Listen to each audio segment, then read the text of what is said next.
ಮಹಾಭಾರತ ಹವನ ಗೆದ್ದವರು ಯಾರು?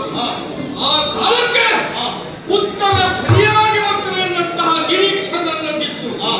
ಆದರೆ ತಪ್ಪುತ್ತರ ಬಂದ ಕಾರಣಕ್ಕಾಗಿ ಆ ತಪ್ಪಿನ ಮೇಲೆ ಕ್ರೋಧಗೊಂಡು ಉಳಿದಿರುತ್ತವ ನಾನು.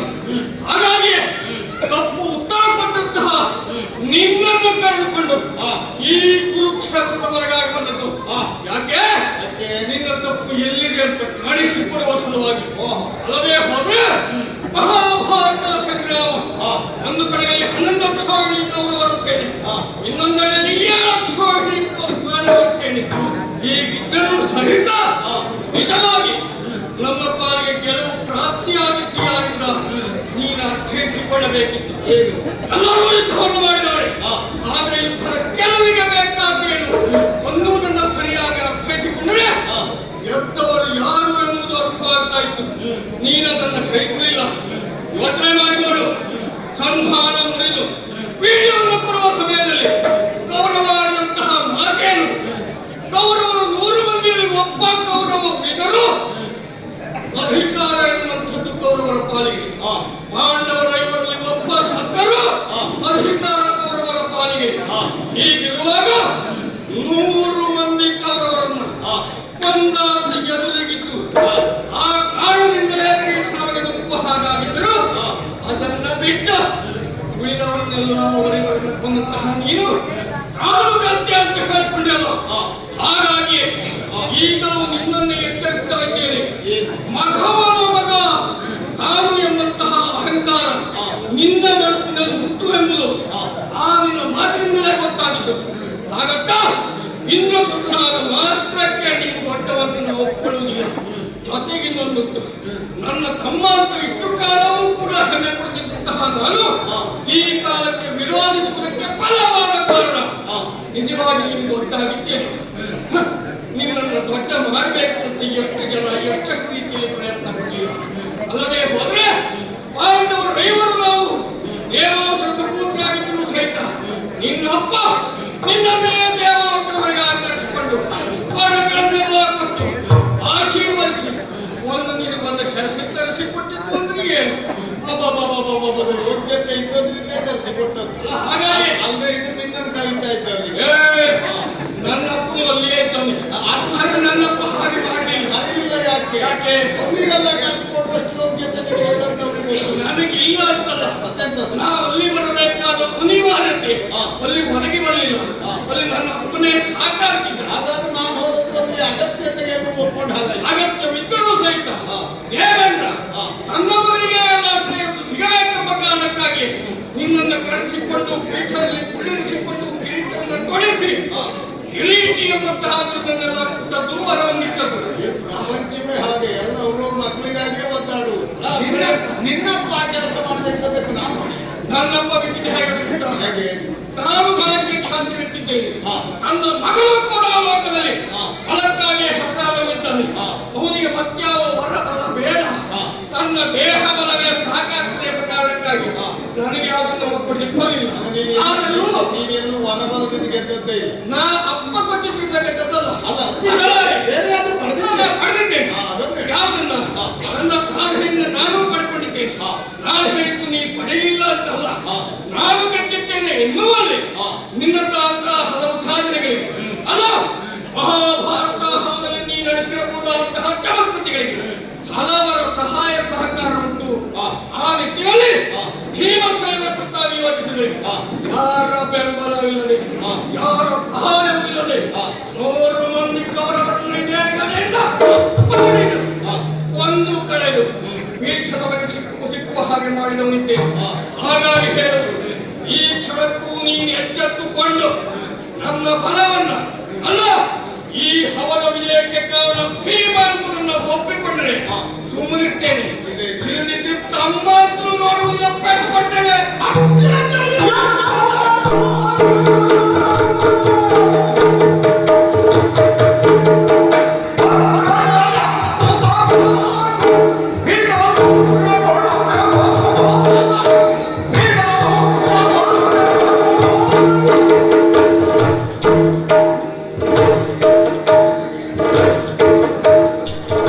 Thank you.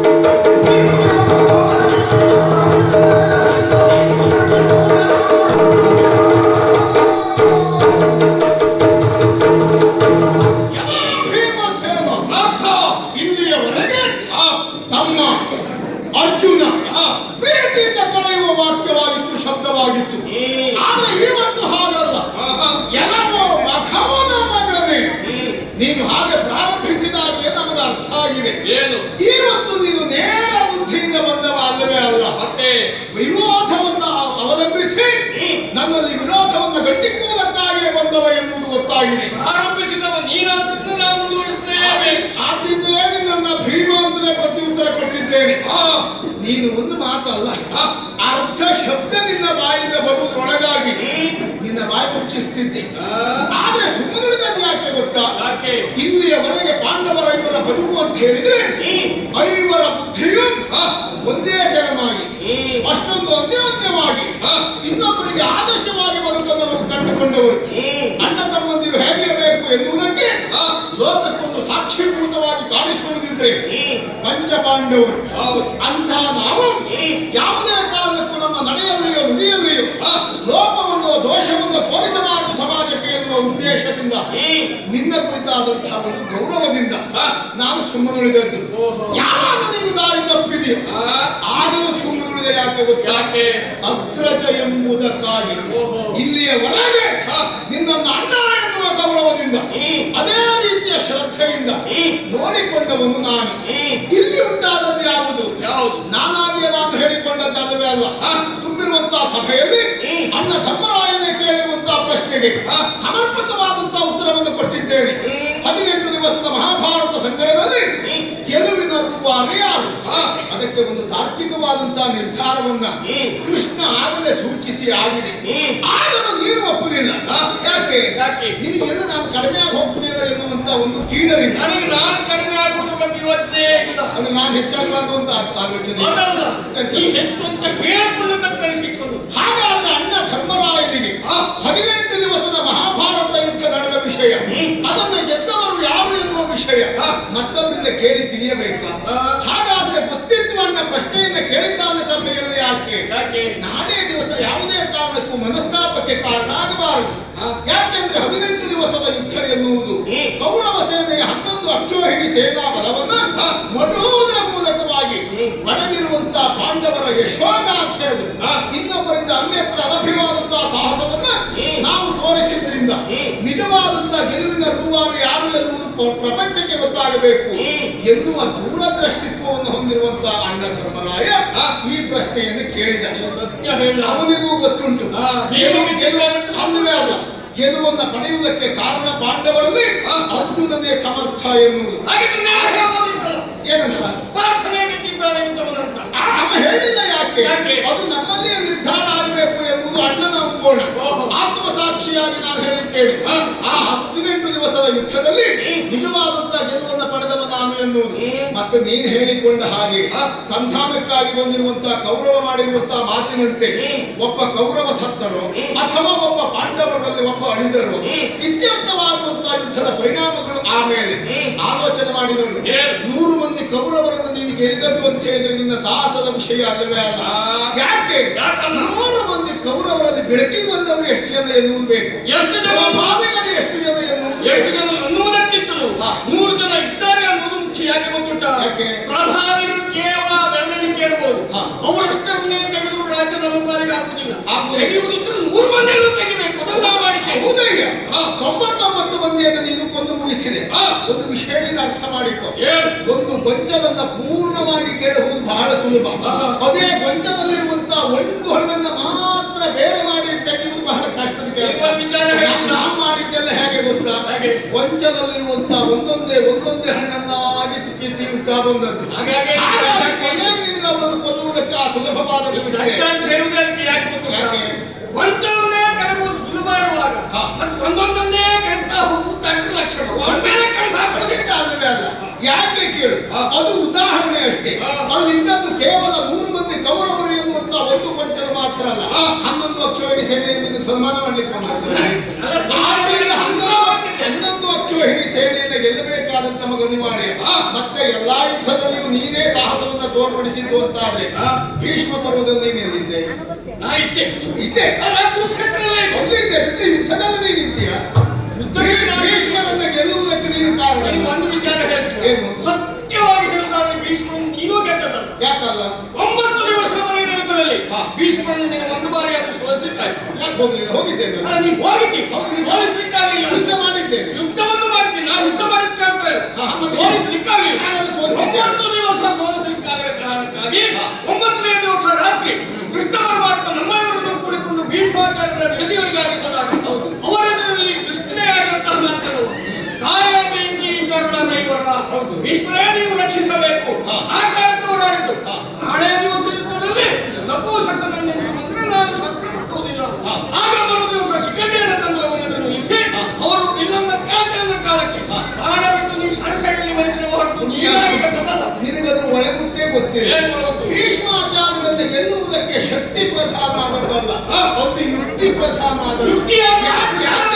ಯಾಕೆ ಕೇಳು? ಭೀಷ್ಮಾಚಾರ್ಯರು ಇಚ್ಛಾಮರಣಿಗಳು, ನಾನು ಅಂತಲ್ಲ. ಯಾರೇ ಬಂದರೂ ಭೀಷ್ಮಾಚಾರ್ಯರನ್ನು ನೇರವಾಗಿ ಕೊಲ್ಲುವುದಕ್ಕಾಗುವುದಿಲ್ಲ. ಅವರಾಗಿ ಮರಣವನ್ನ ಇಚ್ಛಿಸಿದಾಗ ಮಾತ್ರ, ಅವರಾಗಿ ಮರಣವನ್ನ ಸ್ವಾಗತಿಸಿದಾಗ ಮಾತ್ರ ಭೀಷ್ಮಾಚಾರ್ಯರನ್ನು ಕೊಲ್ಲುವುದಕ್ಕೆ ಸಾಧ್ಯ. ಅದನ್ನ ರಹಸ್ಯವನ್ನ ತಿಳಿದಿರುವಂತಹ ಕೃಷ್ಣ ರಾತ್ರಿಯ ಕಾಲದಲ್ಲಿ ಭೀಷ್ಮಾಚಾರ್ಯರ ಬಿಡದಿಗೆ ನಮ್ಮನ್ನ ಕರೆದೊಯ್ದದ್ದು. ಮರು ದಿವಸದಲ್ಲಿ ಶಿಖಂಡಿಯನ್ನು ಇಳಿತನ್ನು ನಿಲ್ಲಿಸಿದಾಗ ಶಿಖಂಡಿ ಎನ್ನುವುದು ನೆವ ಮಾತ್ರ, ಅಲ್ಲಿ ಕೊಂದದ್ದು ನಾನೇ. ಯಾಕೆ ಕೇಳು? ಸಾಯುವ ಆ ಒಂದು ಪ್ರಾಣೋತ್ಗಮನ ಪರಿಸ್ಥಿತಿಯಲ್ಲಿ ಭೀಷ್ಮಾಚಾರ್ಯರು ಹೇಳಿದ್ದೇನು? ಪಾರ್ಥನಸ್ತ್ರದಿ ನೊಂದಿನ ಕಟ. ಎಲ್ಲಿಯಾದ್ರೂ ಶಿಖಂಡಿ ಅಸ್ತ್ರದಿ ನೊಂದಿನ ಕಟ. ಅಯ್ಯೋ ತನ್ನ ಮೊಮ್ಮಗಾದ ಪೋಷಕರನ್ನು ಇಟ್ಕೊಂಡು ಕೈವಾಡ ಹೊಡೆದುತ್ತಲ್ಲ, ಹಾಗಾಗಿ ಖಂಡಿತ ಅದು ಅವರಿಗೆ ಇಚ್ಛಿತವಾದದ್ದು. ಯಾಕೆಂದ್ರೆ ಶಿಖಂಡಿ ಇದ್ರಿಗೆ ಬರದೇ ಇದ್ರೆ ಭೀಷ್ಮಾಚಾರ್ಯರು ಶರಶೈಯಲ್ಲಿ ಹೊರಗುವುದಕ್ಕಾಗ ಶ್ರೀಕೃಷ್ಣ ಹೇಳಿದ್ದಕ್ಕಾಗಿ ಅವರು ಸೂಚನೆ ಕೊಟ್ಟಿದ್ದು ಬಿಟ್ಟು ಹೇಳಿದ್ರು ಅದು ಮಾಡ್ತಾ ಇರಲಿಲ್ಲ. ಕೃಷ್ಣ ಕೃಷ್ಣನೇ ಹೇಳಿದ್ದಾಗ ಎಲ್ಲವೂ ನಡೆದದ್ದವರು ಅಂತಾದ್ರೂ ಕೊನೆ ದಿವಸ ಗದಾ ಯುದ್ಧದಲ್ಲಿ ಆ ಕೌರವ ಬೀಸಿದ ಗದೆಯಿಂದ ತಲೆ ಒಡೆದು ಹೋಗ್ತಿತ್ತು. ಆ ಕೌರವನ ತೊಡೆ ಹೊಡಿಬೇಕು ಅಂತ ಸನ್ನೆ ಮಾಡಿದವ ಕೃಷ್ಣ. ನೆನಪಿಟ್ಟು, ಅದು ನನಗೆ ಮಾತ್ರ ಅಲ್ಲ, ನಿನಗೂ ಕೃಷ್ಣ ನಿರ್ದೇಶನ ಪಾಂಡವರು ಬದುಕಿಲ್ಲ.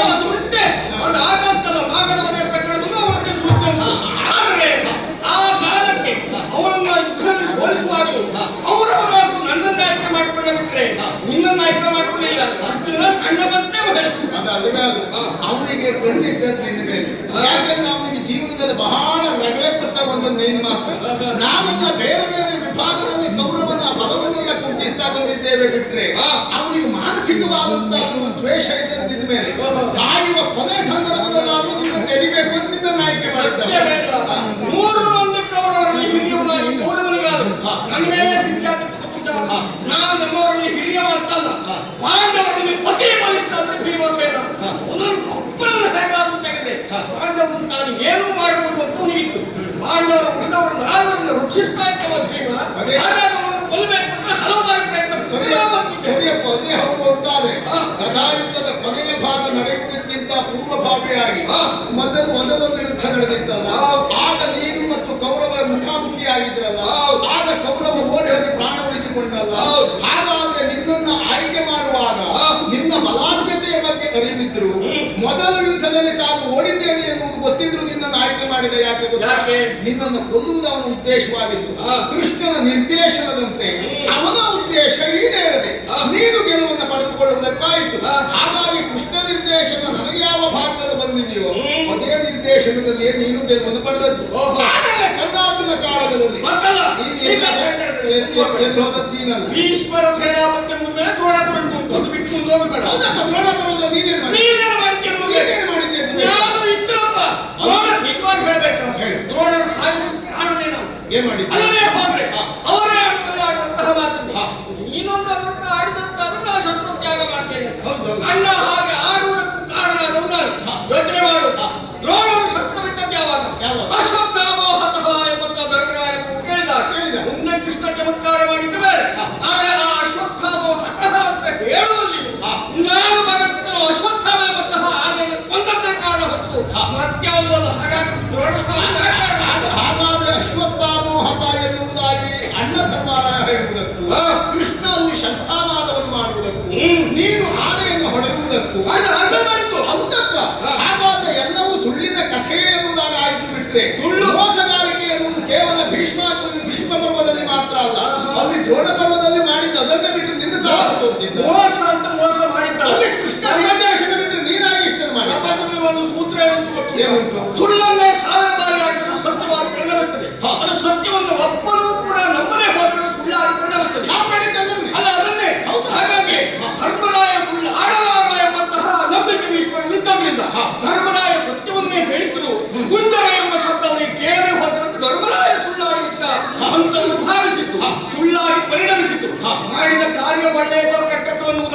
ಪರಿಣಾಮ ಒಳ್ಳೆಯದಾದ್ರೆ ಮಾಡಿದ ಕಾರ್ಯ ಒಳ್ಳೆಯದು. ಹೌದಪ್ಪ. ಈಗ ಧರ್ಮರಾಯ ಸುಳ್ಳು ಹೇಳುವುದಿಲ್ಲ ಎನ್ನುವುದು ದ್ರೋಣಾಚಾರ್ಯರಿಗೂ ಗೊತ್ತಿದ್ರು. ಧರ್ಮರಾಯನ ಬಾಯಿಂದ ಸುಳ್ಳನ್ನು ಹೇಳಿಸುವಾಗ ಮಾಡಿದ್ಯಾರು? ಯಾರು? ಶ್ರೀಕೃಷ್ಣ. ಹಾಗಾದ್ರೆ ಇಂಥ ಒಂದು ಸುಳ್ಳನ್ನು ಹೇಳಬೇಕು ಎನ್ನುವ ನಿರ್ದೇಶನ ದೇವರೇ ಕೊಟ್ಟ ಮೇಲೆ ಅದರಲ್ಲಿ ಯಾವುದೇ ಪಾಪವೋ ಲೋಪವೋ ಇಲ್ಲ ಎನ್ನುವುದು ಅಣ್ಣ ಧರ್ಮರಾಯನ ಅಭಿಲಾಷೆ. ಸೂಚನೆ ಕೊಡುವುದಕ್ಕೆ ಅವಕಾಶ ಕೊಟ್ಟವನು ಅಂತ ಅಶ್ವತ್ಥಾಮ ಬಾಣದಿಂದ ಕೊಲ್ಲದೆ ಹೋಗಿದ್ರೆ ಹೇಳಲಿಕ್ಕೆ ಅವಕಾಶ ಇಲ್ಲ. ನೀನಾಗಿ ಹೋಗಿ ಬಂದದ್ದು ಅಥವಾ ಕೃಷ್ಣ ಹೇಳಬೇಕು? ದ್ರೋಣನಿಗೆ ಮಗನ ಮೇಲೆ ಅತಿ ವ್ಯಾಮೋಹ ಇದ್ದದ್ರಿಂದಲೇ ಆನೆಯನ್ನ ಕೊಲ್ಲಬೇಕಾಯ್ತು. ಕೊಲ್ಲದೆ ಬಿಟ್ಟಿದ್ರೆ ಆನೆಯನ್ನೆಲ್ಲ ಕೊಲ್ಲಬಾರದು. ರಥದಲ್ಲಿ ಉಳಿರುವಂತಹ ಅಶ್ವಗಳನ್ನು ಆನೆಯನ್ನು ಕೊಲ್ಲು ಕೂಡಬಹುದು. ನೀನು ಇವತ್ತು ಹೇಳಬಹುದು ಬಿಟ್ರೆ ಆ ದಿವಸ ಹೇಳಲಿಕ್ಕೆ ಆಗುವುದಿಲ್ಲ. ಆಗುವುದಿಲ್ಲ ಕೇಳು. ಆ ದಿವಸ ನೀನು ಕೃಷ್ಣನ ನಿರ್ದೇಶನವನ್ನು ಉಲ್ಲಂಘಿಸುವುದಕ್ಕೆ ಸಾಧ್ಯ ಇಲ್ಲ. ಯಾಕೆ ಗೊತ್ತಾ? ಅಣ್ಣ ಧರ್ಮರಾಯನೇ ಕೃಷ್ಣನ ಮಾತನ್ನು ಒಪ್ಪಿಕೊಂಡಿದ್ದಾನೆ. ಈ ಉಪಾಯವನ್ನು ಮಾಡಿ ದ್ರೋಣಾಚಾರ್ಯರನ್ನು ಅವಮಾನಗೊಳಿಸಬೇಕು ಎನ್ನುವುದು ಅಣ್ಣ ಧರ್ಮರಾಯ ಒಪ್ಪಿಕೊಂಡ ಮೇಲೆ ನೀನು ನಾವೆಲ್ಲ ಆಗುವುದಿಲ್ಲ ಅಂತ ಹೇಳಿ ಹಾಗಾಗಿ ಕೇಳುದು. ಆ ಹೊತ್ತಿಗಾದರೂ ನನ್ನ ಸಹಾಯ ಉಂಟು. ದ್ರೋಣ ಪರ್ವತವನ್ನು ನೀಯಲಾಗಿದೆ. ಪುಣ್ಯಾತ್ಮ ನಿನ್ನನ್ನು ಹಾಗೆ ಬಳಸಿಕೊಂಡಿದ್ದಾನೆ. ಯಾಕೆ ಕೇಳು. ಆ ರೀತಿಯ ಉಪಾಯವನ್ನು ಮಾಡಿ ಕೃಷ್ಣನ ನಿರ್ದೇಶನದಂತೆ ಕಾರ್ಯವನ್ನು ಎಸಗುವುದಕ್ಕೆ, ಒಂದು ಸುಳ್ಳನ್ನು ಧರ್ಮರಾಯನ ಬಾಯಿಂದ ಹೇಳಿಸುವುದಕ್ಕೆ, ಆನೆಯನ್ನು ಕೊಲ್ಲುವುದಕ್ಕೆ ಮಾತ್ರ ನಿನ್ನನ್ನು ಬಳಸಿಕೊಂಡಿದ್ದಾನೆ ಬಿಟ್ಟರೆ ಭೀಷ್ಮಾಚಾರ್ಯರಂತವರನ್ನು ಹೊರಗಿಸುವುದಕ್ಕೆ ನಿನ್ನನ್ನು ಬಳಸಿಕೊಳ್ಳಲಿಲ್ಲ. ನೀನೇನಾದ್ರೂ ಪ್ರಾಣಿ ಕೊಲ್ಲಿಕ್ಕಾಗಿ ಕೊತ್ತಿನನ್ನು ಬಳಸಿಕೊಂಡದ್ದು ಅದನ್ನು ಹೆಚ್ಚುಗಾರಿಕೆ ಅಂತ ಪ್ರಾಣಿ ಕೊಲ್ಲಲು ಒತ್ತಿ ಹೇಳುತ್ತಾರೆ. ಅಷ್ಟೇ ಹೇಳಬೇಕು ಹೋದ್ರೆ ನೀನು ಕಳ್ಳಪುರದ ವಿಚಾರಕ್ಕೆ ಬಂದಿಲ್ಲ. ನಿಜವಾಗಿ ಕಳ್ಳನ್ನು ನೀನು ಕೊಲ್ಲುವ ಮೊದಲೇ ನಾನು ಹೋಗಿದ್ದೆ. ಹೇಗೆ ಮತ್ತೆ ಹಾಕ್ಬಿಟ್ಟೆ? ಅಲ್ಲಪ್ಪ, ಆ ಕೊಲ್ಲುವ ಸಂದರ್ಭ ಯಾವಾಗ ಕೇಳು. ಯಾವಾಗ? 17ನೇ ವರ್ಷ ಯುದ್ಧದಲ್ಲಿ ತೊಡಗಿರುವ ಕಾಲ. ಕರ್ಣ ನನ್ನನಿಗೂ ಬಂದಿದ್ದ. ಬಂದ ಕಾಲಕ್ಕೆ ಅವರನ್ನ ಹಿಡಿದು ಕುತ್ತಿಗೆ ನಾವು ಇನ್ನೇನು ಕಾಲ ಇಟ್ಟುಕೊಂಡಿದ್ದೆ. ಅಷ್ಟು ಹೊತ್ತಿಗೆ ಅವರು ಸಾರ್ವಜನಿಕರಿದ್ದವು. ನಮ್ಮ ಮಾವ ಶಲ್ಯ ಅವ್ರು ಹೇಳಿದ್ರು, ಭೀಮಾ ನೀನು ಈ ಮುಳುವಂತ ಉತ್ತೇರ ಇವ ಪ್ರಾರ್ಥನೆಗೆ ಹರಕೆ ಬಿಟ್ಟ ಕುರಿ. ಹಾಗಾಗಿ ನೀನು ಕೊಲ್ಲುವ ಬೇಡ, ನಿನ್ನ ತಮ್ಮ ಪ್ರತಿಜ್ಞೆ ಈಡೇರಿಸಿಕೊಳ್ಳಿ ಬೀಳೋತ್ತಾಗಿ ಅಂತದ್ದು. ನಾನು ಹಾಗಾಗಿ ಅವರನ್ನು ಬಿಟ್ಟದ್ದು ಬಿಟ್ರೆ ನಿಜವಾಗಿ ನಿನ್ನ ಪ್ರತಿಜ್ಞೆ ಹಿಡಿಯುವುದಕ್ಕೂ ನಾನೇ ಕಾರಣ. ಅಲ್ಲಿ ನಿನ್ನ ಔದಾರ್ಯ ಹೇಳುವುದು ಬೇಡ.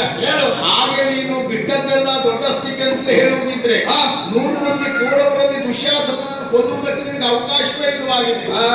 ಚಕ್ರವ್ಯೂಹದಲ್ಲಿ ಅಭಿಮನ್ಯು ಆ ದಿವಸವೇ ದುಶ್ಯಾಸನನ್ನು ಕೊಂದದ್ದಾದ್ರೆ ನಿನಗೆ ದುಶ್ಯಾಸನ ವಧೆಯನ್ನು ಸಿಗ್ತಾ ಇತ್ತು.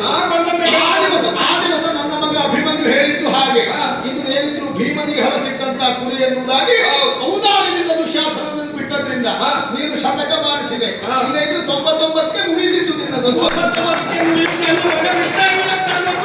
ಈಗ ಹೇಳೋದು ಹಾಗೆ ಉಳಿದಂತ ಯುದ್ಧ ವೈಖರಿಗಳು ಎಲ್ಲ ಕಡೆಯಲ್ಲಿಯೂ ಕೃಷ್ಣ ನಿರ್ದೇಶನದಿಂದ ವಿಜೃಂಭಿಸಿದವ ಪಾರ್ಥ. ಈಗಲೂ ನಿನ್ನನ್ನು ನಾನು ಯುದ್ಧಾಂಗಣದಲ್ಲಿ ಸ್ವಾಗತಿಸಿದೆ ಅಂತಾದ್ರೆ ಮತ್ತೆ ಯುದ್ಧದಲ್ಲಿ ಗೆದ್ದವರು ಯಾರು ಎನ್ನುವ ಪ್ರಶ್ನೆಗೆ ತಕ್ಕ ಉತ್ತರ ಸಿಗುತ್ತದೆ. ಆದ್ರೆ ಅಂತ ಉಗ್ರತೆ ಇಲ್ಲ.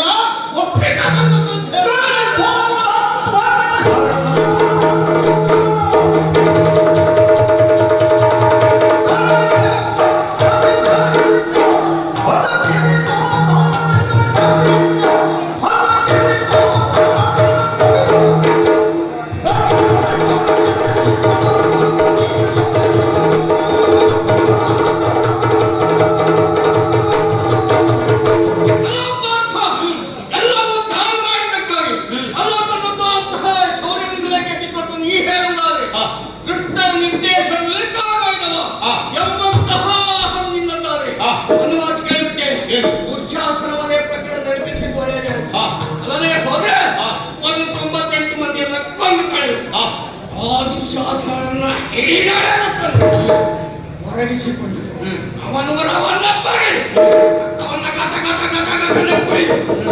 ತೋಳನ್ನು ಮಾಲೆಯಾಗಿ ಹಾಕಿಕೊಂಡು ಅಲ್ಲ ನಮ್ಮ ಇವರು ಬಡಿದಂತಹ ದ್ರೌಪದಿಯನ್ನು ಕರೆಸಿ ಅವನ ರಕ್ತದಿಂದಲೇ ಅವರಿಗೆ ತೈಲದ ರೀತಿಯಲ್ಲಿ ಅಭಿಷೇಕವನ್ನು ಮಾಡಿ ಮುಡಿಯನ್ನು ಕಟ್ಟಿ ಆಮೇಲೆ ಕರೆದವನ್ನಾಗಿದ್ದೇನೆ.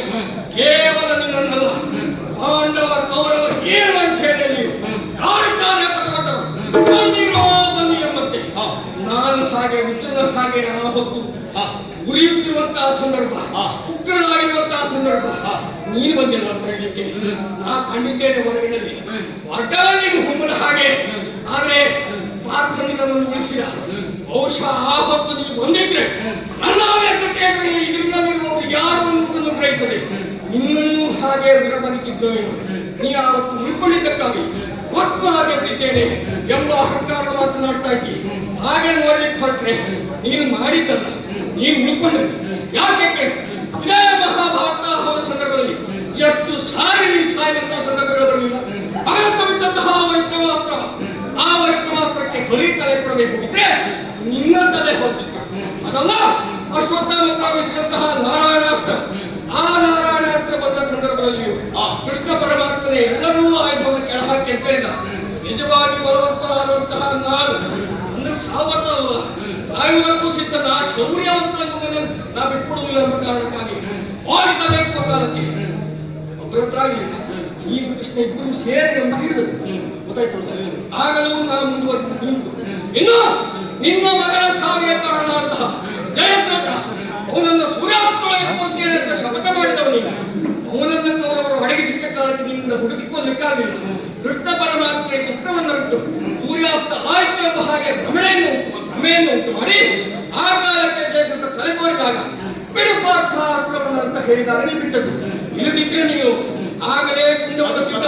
ಅದು ತಪ್ಪು ಅಂತ ಹೇಳುವುದು ಸರಿ ಅಂತ ಹೇಳುವುದು ಅಲ್ಲ, ಅದು ಹಾಗೆ ಮಾಡಿದ್ದಲ್ಲ. ಕೃಷ್ಣ ಸೂಚಿಸಿದ್ರಿಂದ ಸಾಹಿತ್ಯ ಅಂತ ಈಗ ಪುಣ್ಯಾತ್ಮ. ಈಗ ಹಾಗೆ ಜಯದ್ರಥನನ್ನ ಕೊಂದದ್ದು ಸರಿಯೋ ತಪ್ಪು? ಅಲ್ಲ, ಸರಿಯೋ ತಪ್ಪು ಪ್ರಶ್ನೆ ಅಲ್ಲ, ನಾ ಹೇಳ್ತಾ ಇರುವುದು. ಅಲ್ಲ, ಈಗ ಈಗ ಆಕ್ಷೇಪ ಮಾಡುವುದಕ್ಕೆ ಜಯದ್ರಥನನ್ನ ಕೌರವರು ಅಡಗಿಸಿಟ್ಟಾಗ ಕೃಷ್ಣ ಅಂತ ತಂತ್ರಗಾರಿಕೆಯನ್ನ ಬಳಸಿಕೊಳ್ಳದೇ ಇದ್ರೆ, ಜಯದ್ರಥನನ್ನ ನಾನು ಕೊಲ್ಲದೇ ಇದ್ರೆ ನನ್ನ ಪ್ರತಿಜ್ಞೆ ಹಾಳಾದಿತ್ತು ಎನ್ನುವ ಕಾರಣಕ್ಕಾಗಿ ಕೃಷ್ಣ ಉಪಾಯ ಮಾಡಿದ್ದು. ಅದರಿಂದ ಪಾಂಡವರಿಗೆ ಪ್ರಯೋಜನ ಆಗಿದೆ ಬಿಟ್ರೆ ಏನು ತೊಂದರೆ ಆಗಲಿಲ್ಲ. ನಾನು ನಮಗೆ ಪ್ರಯೋಜನ ಆಗಿದ್ದು ಅಂತ ಹೇಳ್ತಾ ಇದ್ದ ಮತ್ತೆ ತೊಂದರೆ ಸಿಕ್ಕಂತಹ ರಾಜ್ಯದಲ್ಲಿ ನಿಜವಾಗಿ ಗೆದ್ದವರು ಯಾರೆಂಬ ಪ್ರಶ್ನೆಯಲ್ಲಿ ಆ ಹೊತ್ತು ನೀವು ಉಳಿದದ್ದರಿಂದ ಕೃಷ್ಣ ನಿನ್ನನ್ನು ಉಳಿಸಿದ್ರಿಂದ ನೀವು ಉಳಿದುಕೊಳ್ಳುವ ಹಾಗಾಯ್ತು ಮತ್ತು ಗೆದ್ದು ಅಂತ ಹೇಳುವ ಹಾಗಾಯ್ತು ಅಂತ ಅಲ್ಲದೆ ಹೋಗಿದ್ರೆ ಆ ಹೊತ್ತೇ ನಿನ್ನ ಪ್ರತಿಜ್ಞೆ ಹಾಳಾಗಿ ನೀ ಅಗ್ನಿಪ್ರವೇಶ ಮಾಡಬೇಕಾಗ್ತಿತ್ತು. ಅದಲ್ಲ, ಇನ್ನು ಕರ್ಣಪರ್ವದ ಸಂದರ್ಭದಲ್ಲಿಯೂ ಕೂಡ ಕೃಷ್ಣನೇ ಹೋಗಿ ಕರ್ಣಕುಂಡಲಗಳನ್ನು ಬೇಡಿ ತರದೇ ಹೋಗಿದ್ದಿದ್ರೆ ಜನ್ಮಜಾತವಾಗಿ ಬಂದಂತಹ ಕರ್ಣಕುಂಡಲಗಳು ಅಲ್ಲ ಅವರಲ್ಲಿದ್ದಂತಹ ವೃತ್ತವು ಹಾಗೆ ಉಂಟುಂಟಾದ್ರೆ ಕರ್ಣನನ್ನ ಕೊಲ್ಲಲಿಕ್ಕೂ ನಿನ್ನಿಂದ ಆಗ್ತಾ ಇರಲಿಲ್ಲ. ಆ ಹೊತ್ತು ನೀ ಹೇಳಿದವಂತೆ ಆಗುದಿಲ್ಲ. ಹಾಗೆ ವಾದ ಮಾಡ್ತಾ ಹೋದದ್ದಾದ್ರೆ ಪಾಂಡವರು ಗೆಲ್ಲಲೇ ಇಲ್ಲ ಅಂತಲೇ ಮಾಡ್ಬೇಕು. ಯಾಕೆಂತ ನೀನು ಕೇಳಬೇಕು. ಯಾಕೆಂದ್ರೆ ಕೃಷ್ಣನ ನಿರೂಪ, ಕೃಷ್ಣನ ಅನುಗ್ರಹ, ಪಾಂಡವರು ಎನ್ನುವುದಲ್ಲಿ ಕೇವಲ 18 ದಿವಸದ ನೆಪ ಮಾತ್ರ. ಹಾಗಾದ್ರೆ ಎಲ್ಲವೂ ಗೆಲುವನ್ನು ನಾವು ಪಡೆದಿದ್ರೆ ಕೃಷ್ಣಾನುಗ್ರಹದಿಂದ ಎನ್ನುವುದಕ್ಕೆ ಅನುಮಾನವೇ ಇಲ್ಲ. ಆದಲ್ಲಿ ಹೆಚ್ಚು ಸಾಹಸವನ್ನು ತೋರ್ಪಡಿಸಿದವರು ಯಾರು? ಅದು ಅರ್ಜುನ ಎನ್ನುವುದು ನನ್ನ ವಾದ. ಭೀಮ ಎಂಬ ಕಾರಣಕ್ಕಾಗಿ ನಾನು ಪ್ರತಿವಾದಕ್ಕೆ ನಿಂತಿದ್ದು. ನಾನು ಇಷ್ಟು 12 ದಿವಸ ಯುದ್ಧದಲ್ಲಿ ಹಲವು ಸಾರಿ ಉಳಿಸಲ್ಪಟ್ಟವನು, ಹಲವು ಸಾರಿ ಸೋಲಿಸಲಿಕ್ಕಾಗದೆ ಸುಮ್ಮನೆ ಉಳಿದವನು. ಅಂತಹ ನೀನು ಕೆಲವು ಬಾರಿ ಹೇಳ್ಬೇಕಿತ್ತು ಅವ್ನು ಸಾಯ್ಲಿಕ್ಕಿದ್ದವ, ಸಾಯ್ತಿದ್ದ ನೀನು ಯಾಕೆ ಉಳಿಸಿದೆ ಅಂತ ಆಕ್ಷೇಪ ಮಾಡ್ಬೇಕಿತ್ತು. ನನಗೆ ಆಗ ಗೊತ್ತಿಲ್ಲ, ನೀ ತಾನೇಗಂತ ಹೇಳ್ಕೊಡ್ತೀನಿ. ಎಲ್ಲ ಮೇಲೆ ಗೊತ್ತಾಗುದು. ಅಲ್ಲ, ನಾನು ಭವಿಷ್ಯ ಪುರಾಣ ಹೇಳುವುದಲ್ಲ, ಕೃಷ್ಣ ಪರಮಾತ್ಮನಿಗೆ ಗೊತ್ತುಂಟು. ಹಾಗಾದ್ರೆ ಅದನ್ನು ಒಪ್ಕೊಂಡಿರು. ಕೃಷ್ಣ ಪರಮಾತ್ಮ ಕೃಷ್ಣ ಪರಮಾತ್ಮ ಅಂತ ಒಪ್ಪುವುದೇ ಹೌದು. ಕೃಷ್ಣ ಮಾಡಿದ ತಂತ್ರಗಾರಿಕೆ ಬಂದು ಆಕ್ಷೇಪ ಮಾಡ್ಲಿಕ್ಕೆ ನಾವೀಗ ಪಾಂಡವರೈವರು ಉಸಿರಾಡುತ್ತಿರುವುದು ಕೃಷ್ಣಾನುಗ್ರಹದಿಂದ. ಯಾಕೆ ಗೊತ್ತಾ? ಪಾಂಡವರೈವರನ್ನ ಪ್ರಾಣದಂತೆ ಕಾಪಾಡುತ್ತೇನೆ ಎನ್ನುವುದಾಗಿ ನಮ್ಮ ಅಮ್ಮನಿಗೆ ಕೃಷ್ಣನೇ ಕೊಟ್ಟ ಮಾತು. ಹಾಗಾಗಿ ನಮ್ಮ ಉಸಿರು ಕೃಷ್ಣನ ಅನುಗ್ರಹದಿಂದ ಎಲ್ಲಿಯೂ ಹೋಗುವುದಕ್ಕೆ ಸಾಧ್ಯವೇ ಇಲ್ಲ. ಕೃಷ್ಣ ಕೊಟ್ಟ ಮಾತು ಆದರೂ ಕೂಡ ಅವರನ್ನು ಸಂಧಿಸಿದ್ದೇನೆ ಒಂದು ಕುಲಾಲ ಭವನದಲ್ಲಿ. ಅದಕ್ಕಿಂತಲೂ ಮೊದಲೇ ನಾವು ಕುಲಾಲ ಭವನ ಸೇರುವ ಮೊದಲೇ ನಮ್ಮ ಇವರ ರಕ್ಷಣೆ, ನಮ್ಮ ಇವರನ್ನು ನನ್ನದಲ್ಲ. ನೀನಿಲ್ಲ, ನಿನ್ನದೆಲ್ಲ ಸ್ವಂತವೇ. ಯಾಕೆ ಕೇಳು? ಯಾಕೆಂದ್ರೆ ಐವರನ್ನು ರಕ್ಷಿಸಿದವನ ಒಂದು ಅಡಗಿನಾರವರಿಗೆ ಬೆಂಕಿಬಿದ್ದ ಕಾಲಕ್ಕೆ ನೀವ್ಯಾರು ಸುಟ್ಟು ಹೋಗಬಾರದೆಂಬ ಕಾರಣಕ್ಕಾಗಿ ನಿಮ್ಮ ಐವರನ್ನ ಯಾರು ನನ್ನ 4 ಮಂದಿ ಸಹೋದರರು ನಮ್ಮ ತಾಯಿಯನ್ನು ನನ್ನ ದೇಹದಲ್ಲಿ ಹೊತ್ತು ಹೊರತನ್ನು ರಕ್ಷಿಸಿದವನಾರು, ಹಿಡಿಂಬಲಿಂದಲೂ ರಕ್ಷಿಸಿದವನಾರು. ಯಾಕೆ ಕೇಳು? ಅರಗಿನಾಲಯದಿಂದ ನಮ್ಮೈವರನ್ನು ನೀನು ರಕ್ಷಿಸಿದ ಯಾಕೆ? ರಕ್ಷಿಸುವುದಕ್ಕೆ ನಾವೇ ಸೇರ್ಕೊಂಡು ನಿನಗೊಂದು ಅವಕಾಶ ಕೊಟ್ಟವು. ಯಾಕೆಂದ್ರೆ ಐವರನ್ನು ಹೊತ್ಕೊಂಡು ಹೋಗ್ಲಿಕ್ಕೆ ಅಷ್ಟು ಅಗಲದ ದೇಹ ಮತ್ತು ನಮ್ಮ್ಯಾಗಂತೂ ಇಲ್ಲ, ನೀವು ಹೊರಲಿಕ್ಕೆ ಜನ ಆಗ್ಬೋದು ಅಂತ ನಿನಗೆ ಬಿಟ್ಟದ. ಹಾಗಾಗಿ ಮಹಾಭಾರತ ಹೋದ ಈ ಜಯ ಸಿರಿ ಅಲ್ಲ, ನಿಜವಾಗಿ ವಿಜಯ ಯಾರು ಎಂಬಂತಹ ಘನತೆಯನ್ನು ಬರುವುದಕ್ಕೆ ನಾನೇ ಸರಿಪಟ್ಟು ನೀನಲ್ಲ. ಈಗಲೂ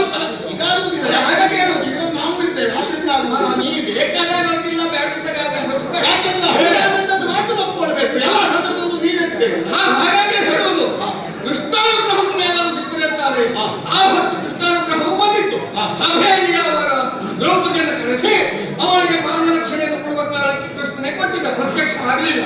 ಆದರೆ ಆ ಹೊತ್ತು ವಸನ ಕಳೆದುಕೊಂಡಿದ್ದರೂ ಸಹಿತ ದ್ರೌಪದಿಯ ನೈಯಾಳತನ್ನು ಅವಳ ವಸನಕ್ಕೆ ಕೈ ಹಚ್ಚಿದ ಆ ಸಂದರ್ಭದಲ್ಲಿ ಪಾಂಡವ ನಾವು ಕೂಡ ಮೊದಲೇ ಎದ್ದು ನಿಂತು ಹಾಡಿದ ಮಾತೆ, ಯಾವ ದುಶ್ಯಾಸನ ದ್ರೌಪದಿಯ ಮುಡಿಗೆ ಕೈ ಇಟ್ಟಿದ್ದನು ಅವನ ಕೈಯನ್ನ ಮುರಿಯುತ್ತೇನೆ, ಅವನ ಗುಣವನ್ನ ಬಗೆಯುತ್ತೇನೆ. ಮತ್ತೆ ಪ್ರತಿಜ್ಞೆ ಮಾಡಿದಲ್ಲಿ ಮೊದಲಿದ್ದವನಾದ ಯಾಕೆ ಫಲ ಇದ್ದದ್ದು ನನ್ನಲ್ಲಿತ್ತು, ನನಗೆ ವಿಶ್ವಾಸ ಇತ್ತು.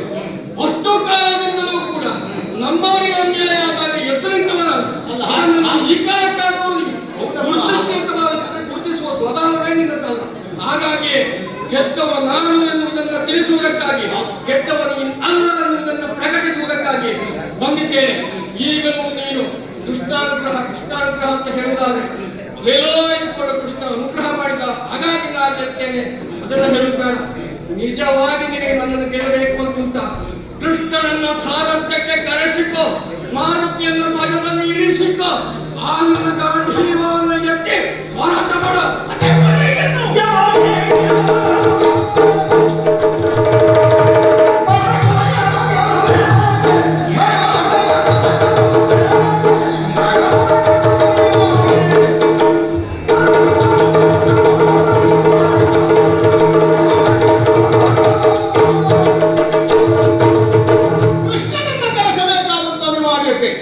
ಈಗ ಇಲ್ಲವೇ ಇಲ್ಲ. ಯಾಕೆ ಗೊತ್ತಾ? ನನ್ನ ಎದುರಾಗಿ ಇದ್ದವನು ಕೇವಲ ಒಬ್ಬ ಬಡ ಕುರಿಯಾದಂತಹ ಪ್ರೇಮ. ನಿನ್ನನ್ನು ಗೆಲ್ಲುವುದಕ್ಕೆ ಕೃಷ್ಣನ ಸಾರಥ್ಯವು, ಕೃಷ್ಣನ ಅನುಗ್ರಹವು ಬೇಕಾದಂತಹ ಅನಿವಾರ್ಯತೆಯ ಸಂದರ್ಭ ಇದಾಗಲೇ ಅಲ್ಲ. ನಾನು ನೀನು ಎನ್ನುವುದನ್ನು ರಣಾಂಗಣದಲ್ಲಿ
ಗೆಲ್ಲಿದವರು ಎನ್ನುವುದಾಗಿ,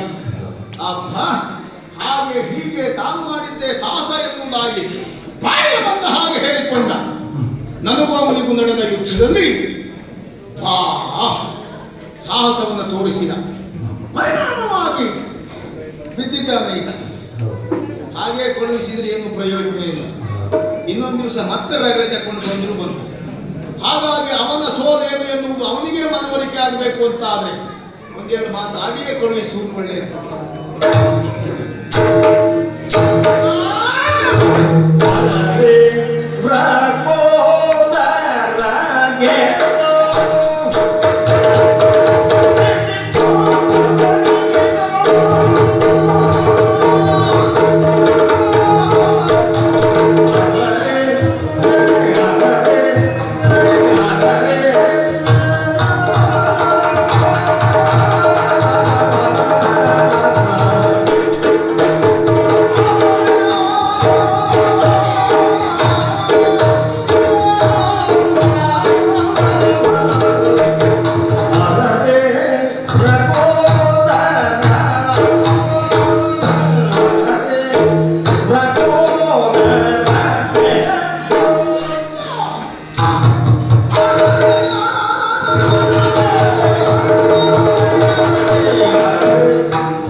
ಯುದ್ಧ ಹೇಳಲೇಬೇಕು. ಅಲ್ಲದೆ ಇದ್ರೆ ಗೆಲುವಿನ ರೂಪಾಳಿ 11 ಅಕ್ಷೋಹಿಣಿ ಸೇರಿ ಲೆಕ್ಕಕ್ಕಿಲ್ಲದೆ ಇರುವ ಹಾಗೆ ಪೂರೈಸಿರುವಂತಹ ಮಹಾಧುರಧೀರ ಈ ಭೀಮ ಒಂದು ಎರಡು ಹಲವು ರೀತಿಯಲ್ಲಿ ತನ್ನನ್ನೇ ತಾನು ಉದ್ಘೋಷಿಸಿಕೊಳ್ಳುವುದಕ್ಕೆ ಬಹಳಷ್ಟು ಮಾತಾಡಿದ. ಆದರೆ ಈಗ ತಮ್ಮ ಅರ್ಜುನನ ಎದುರುಗಡೆಯಲ್ಲಿ ಈ ಭೀಮ ಗೆದ್ದ. ಅಲ್ಲ, ಗೆದ್ದದ್ದು ಯಾವುದರಲ್ಲಿ? ಸೋಲುವುದರಲ್ಲಿ ಗೆದ್ದದ್ದು. ಅಂದ್ರೆ ಸೋಲನ್ನ ನನಗೆ ಬಿಟ್ಟುಕೊಡದೆ ಅವನೇ ಸೋತು ಆ ಸೋಲನ್ನು ಗೆದ್ದಿದ್ದಾನೆ. ನನ್ನನ್ನೇ ಗೆಲ್ಲಲಿಕ್ಕಾಗದೇ ಇರುವ, ನನ್ನನ್ನು ಸೋಲಿಸುವುದಕ್ಕೆ ಅಸಾಧ್ಯನಾದ ಈ ಭೀಮ ಆ ಕೌರವ ಸೇನೆಯನ್ನು ಕೌರವರನ್ನು ಗೆದ್ದಿದ್ದೇನೆ ಅಂತ ಹೇಳಿದ್ರೆ ಯಾವ ಹೆಣ್ಣೆ ಒಪ್ಪಿಕೊಳ್ಳುವುದಕ್ಕೆ ಸಾಧ್ಯ? ಆದ್ರಿಂದ ಅರರೆಲ್ಲ ಸೋದರ ಗೆದ್ದ ತಿರುಗಿ ಬಿದ್ದ. ಬಿದ್ದದ್ದು ಬಿಟ್ರೆ ಅವ ಗೆದ್ದದ್ದಲ್ವೇ ಅಲ್ಲ, ಇದು ವಿಡಂಬನೆಗಾಗಿ ಹೇಳಿದ್ದು ಗೆದ್ದ. ದೊಡ್ಡ ಹೊಟ್ಟೆ ಅಲ್ವ, ಬಿದ್ರು ಒಂದು ರೀತಿ ಆಕಾರ, ಹಾಗಾಗಿ ಅವ ಬಿದ್ದಾಗಲೂ ಚಂದ ಅಂತ ಆಗುವುದು. ಹೊಟ್ಟೆ ಹಾಳಾಗಲಿಕ್ಕೆ ಈಗಾದ್ರೂ ಸುಮ್ಮನೆ ಆಗಂತೂ ಮಧ್ಯೆ ಮಾತಾಡ್ಲಿಕ್ಕೂ ಕೊಡುದು. ಪ್ರಜ್ಞೆಯಿಂದ ಸ್ವಲ್ಪ ಸುಮ್ಮನಿರುವ ಅಭ್ಯಾಸ ಬೆಳೆಸಿದ. ಅದಲ್ಲದೆ ಇದ್ರೆ ಇವ ಮಾಡಿದ್ದೇನೆ ದುರ್ಬಲರಾದಂತಹ ಕೌರವರನ್ನ, ಅಂದರೆ 100 ಮಂದಿ ಕೌರವರನ್ನ ಕೊಲ್ಲುವುದರ ಮೂಲಕವಾಗಿ ಯಮಪುರಿಗಟ್ಟಿದಂತಹ ಮಹಾ ದುರಾಚೀರ ಹೇಳ್ಕೊಂಡದ್ದೀವು. ಹಾಗಂತ ನಮಗೆ ಗೊತ್ತಿಲ್ಲ. ಬೃಹದಾಕಾರವಾದಂತಹ ಒಂದು ಮರವನ್ನ ಉರುಳಿಸಬೇಕು ಅಂತಾದ್ರೆ ಬುದ್ಧಿವಂತನಾದವ ಮಾಡುವುದೇನು? ಮೊದಲು ಆ ಮರದ ಟೊಂಗೆ ರೆಂಬೆಗಳನ್ನೆಲ್ಲ ಕಡಿದು ಶಾಖೋಪಶಾಖೆಗಳನ್ನೆಲ್ಲ ಕಡಿದು ಆಮೇಲೆ ಮರ ಕಡಿಯುವುದಕ್ಕೆ ಸುಲಭ ಆಗ್ತದೆ ಅಂತ ಬೋಳು ಮರ ಮಾತ್ರ ಬಿಟ್ಟಿರುವುದು. ಆಮೇಲೆ ಮರದ ಬುಡಕ್ಕೆ ಕೊಡಲಿ ಹಾಕುವುದು. ಅದು ಮರ ಕಡಿಯುವವನಿಗೆ ಸುಲಭ. ಬೃಹದಾಕಾರದ ಮರದೋಪಾದಿಯಲ್ಲಿರುವಂತಹ ಕೌರವನಲ್ಲಿ 11 ಅಕ್ಷೋಹಿಣಿ ಸೇನೆ, ಉಳಿದವನ ತಮ್ಮಂದಿರು ಶಾಖೋಪಶಾಖೆಗಳು ಹಾಗಿದ್ದದ್ದು. ನಾವು 11 ಅಕ್ಷೋಹಿಣಿ ಸೇನೆ ಆ ಶಾಖೋಪಶಾಖೆ ಮರದ ಟೊಂಗೆ ಕಡಿದು ಮುಗಿಸಿದ್ದು. ಕೊನೆ ಉಳಿದದ್ದು ಬೋಳು ಮರ ಮಾತ್ರ ಕೌರವ. ಇವು ಹೋಗುವಂದು ಕೊಡ್ಲಿ ಬೆಟ್ಟ ಹಾಕದ, ಅದು ನಮ್ಮ ಮರ ಬಿದ್ದು ಹೋಯ್ತು. ಪೂರ್ಣ ಮರ ನಾನೇ ಕಳೆದದ್ದು ನೀವು ನನ್ನಷ್ಟೇ ಬಿಟ್ರೆ ಮತ್ತೆ ಕೌರವರ ಆ ಯುದ್ಧದಲ್ಲಿ ಗೆಲುವನ್ನು ತಂದವೈ ಅಲ್ಲವೇ ಅಲ್ಲ. ಹೇಳೋಣ ಹೇಳೋಣ ಹೇಳೋಣ ಅಂತ ಎಷ್ಟು ಪ್ರಯತ್ನ ಮಾಡೋಣ, ಹೇಳಲಿಕ್ಕೆ ಆಗದೆ ಹೋಯಿತು. ಆದ್ರಿಂದ ಈಗ ಅದನ್ನು ಹೇಳ್ತಾ ಇದ್ದದ್ದು. ಈಗ ಮಾಡಿದಂತ ಮಾತಿನಂತೆ ಆ ಕೌರವರನ್ನೆಲ್ಲ ಕೊಂದು ಯಮಪುರ ಕಟ್ಟಿದಂತಹ ದುರಾಧೀರನಾದಂತಹ ಭಟ ಇವು ಹೌದ? ಕೌರವರನ್ನ ಕೊಲ್ಲುವಂತಹ ಗೆಲ್ಲುವಂತಹ ಸಾಹಸ ಇದ್ದವ ಮತ್ತೆ ತಮ್ಮನಾದಂತಹ ಅರ್ಜುನನಲ್ಲಿ ಸೋಲುವಬೇಕಾದಂತಹ ಪರಿಸ್ಥಿತಿ ಬರ್ತದ? ನನ್ನನ್ನೇ ಗೆಲ್ಲುವುದಕ್ಕೆ ಇವನಿಂದ ಆಗಲಿಲ್ಲ ಎನ್ನುವುದರ ಅರ್ಥ ಅವನಲ್ಲಿ ಯಾವ ಸಾಹಸವೂ ಇಲ್ಲ ಎನ್ನುವುದು ಪ್ರಧಾನ ವಿಷಯ. ಬಿಡಿ, ಈಗ ಸಿಕ್ಕದ್ದು ಹೌದಲ್ಲ.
ನೀನು ಹಿಡಿಯುವಂತಹ ಕಥೆ ಅದು ಭೂಮಿ ತೂಕದ ಕಥೆ.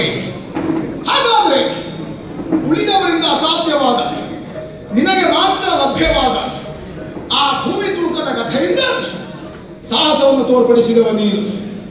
ಹೇಳಿ ಈಗ ಏನಾಯ್ತದು? ಆ ವರಗಥಾ ದಂಡ ಏನಾಯಿತು?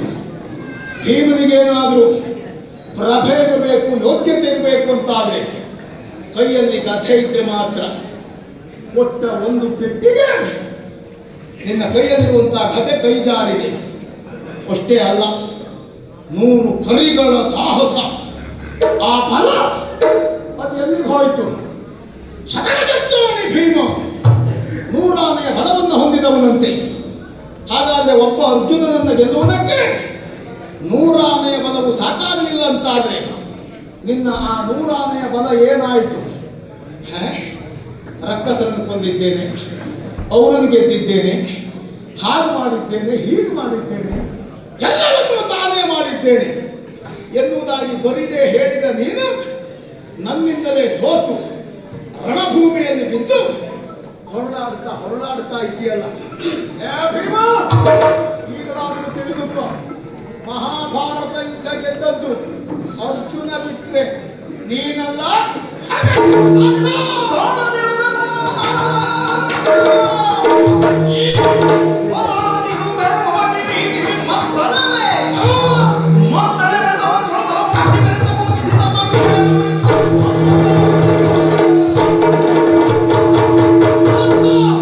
ಸಾಕು ಮಾಡಿನ ಪ್ರಲಾಪವನ್ನ ಎಷ್ಟು ಮಾತಾಡ್ತೀಯ ಬಿದ್ದವನ ಮೇಲೆ ಇದ್ದವ್ರ ತಲವನ್ನು ತಲು ಅನ್ನುವ ಹಾಗೆ ಮತ್ತಾರು ಬರುವುದು ಬೇಡ ನನ್ನ ಮೇಲೆ ನೀನು ಅಪ್ಪನೇ ಎಲ್ಲರ ಪಾಲಕವನ್ನು ಎತ್ತು ಹಾಕಿ ಮುಂದಾಗ್ತಾ ಇದ್ದ ಆದ್ರೂ ಒಂದು ಕಲ್ಲು ಎತ್ತು ಹಾಕಿ ಯಾವುದು ನಿನ್ ತಲೆ ಮೇಲೆ ಹಾಕಬಹುದು ಅದನ್ನು ಹಾಕಿದ್ರು ನಾನು ನಿಂತಿದ್ದೆ ಯಾಕೆ ಬಾಲ್ಯದಲ್ಲಿ ನಾ ಶಿಶುವಾಗಿದ್ದಾಗ ಬಿದ್ದಾಗಲೇ ಕೊಲ್ಲೆ ಸಾವಿರ ಹೂಳಾಗಿದೆ ಇನ್ನು ಈ ಉಳಿದ ಕಲೆಲ್ಲ ಯಾವ ಲೆಕ್ಕ ಅದಲ್ಲ ಮಾತಿನ ಮರಣ ಚುಚ್ಚುವುದಕ್ಕೆ ಮುಂದಾಗಿಲ್ಲ ಬಿಡ್ತೇನೆ ಅಂತ ತಿಳಿಯುವುದು ಬೇಡ ಏನ್ ಮಾಡ್ತೀಯ ಭೀಮ ಬಿದ್ದ ಸೋತ ಅಂತ ನೀ ತಿಳಿದುಕೊಂಡ್ರೆ ಈ ನಿನ್ನ ಕುಹಕಿಗೆ ತಕ್ಕ ಪ್ರತೀಕಾರ ತೀರ್ಸಲೇ ಬಿಡುವುದಿಲ್ಲ. ಇದ್ದವ ಹೇಳ್ತೇನೆ ಎನ್ನುವ ಅಹಂಕಾರ ನಿನಗೆ ಯಾಕೆ ಅಂತ ನನಗೆ ಗೊತ್ತುಂಟು. ಯಾಕೆ ಕಥಾಯುದ್ಧದಲ್ಲಿ ಆ ಕೌರವನ ಕಥೆ ನಿನ್ನ ತಲೆಗೆ ಬಿದ್ದಾಗ ನೀ ಬಿದ್ದಿದ್ದೆ, ಆಗ ತಿರುಗಿ ಎದ್ದಿದ್ದೆ. ಅದು ನಿನ್ನ ಸ್ವಂತಿಕೆಯಿಂದ ಎದ್ದಿದ್ದಲ್ಲ, ನನ್ನ ಭಾವ ಕೃಷ್ಣ ಪರಮಾತ್ಮನಿಂದ ಮೈದಡವಿ ಎಬ್ಸಿದ್ದು. ಇವತ್ತು ಮತ್ತೆ ಅವನು ಬರ್ಲಿಕ್ಕಿಲ್ಲ. ಬಿದ್ದು ಎಬ್ಸಿದ್ದು ಎದ್ದ ಮೇಲೆ ಗೊತ್ತಾಗುತ್ತೆ ನಿನಗೆ. ಹಿಡ್ಕೊಂಡು ನಿನ್ನಿಂದ ಆಗುದು ಎಷ್ಟು ಪ್ರತೀಕಾರ ಮಾಡ್ತೇನೆ. ಏನ್ ಮಾಡ್ತೀಯ? ಏನು ಮಾಡ್ತೇನೆ ಹೇಳುವುದಿಲ್ಲ. ಆಡಿ ಮತ್ತೆ ಹೇಳುವುದಿಲ್ಲ, ಮಾಡಿದ ಮೇಲೆ ಗೊತ್ತಾಗ್ತದೆ. ಬಹುಶಃ ನನಗೆ ಈಗ ಗೊತ್ತಾಯ್ತು. ನೀನು ಹೇಳುವುದಿಲ್ಲ ಅಂತ ಇಷ್ಟು ಹಠ ಮಾಡಿದ್ದು ನೋಡಿದ್ರೆ ಹೇಳುವುದಕ್ಕಿಂತ ಅಷ್ಟೇ ಅಲ್ಲ, ಮಾಡುವುದಿಲ್ಲ, ಸುಮ್ಮನೆ ಬರುತ್ತಿಲ್ಲ ಅಂತ ಅನಿಸ್ತದೆ.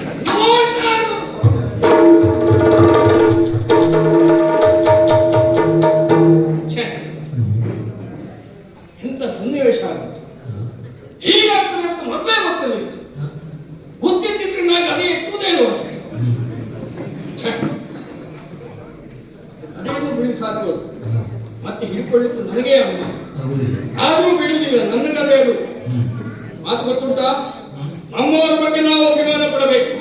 ನಮ್ಮ ಮನೆಯ ನಾಯಿ ಹುಟ್ಟು ನಾಯಿ ಆಗ್ಬೋದು, ನಮ್ಮ ಮನೆಯ ನಾಯಿ ನಾವೇನು ಹೆಮ್ಮೆ ಪಡಬೇಕು. ಆ ಮಟ್ಟಿಗೆ ನನ್ನ ತಾನೇ ನಾನು ಸೋಲಿಸಿದ್ದು. ಆದರೂ ವಿಷಯಕ್ಕೆ ಪ್ರಾಮುಖ್ಯತೆ ಕೊಡೋದು ನಾವು. ನನ್ನನ್ನು ಸೋಲಿಸಿ ಸೋತೆ ಹೀಗದಲ್ವಾ, ಇವನಿಗೆ ನಾನಲ್ಲ. ಆ ದೊಡ್ಡ ಪೌರುಷವಂತ ಗಂಡು ನರ ಅಂತ ಸ್ವಪ್ನುಂಟು ಇವನಿಗೆ.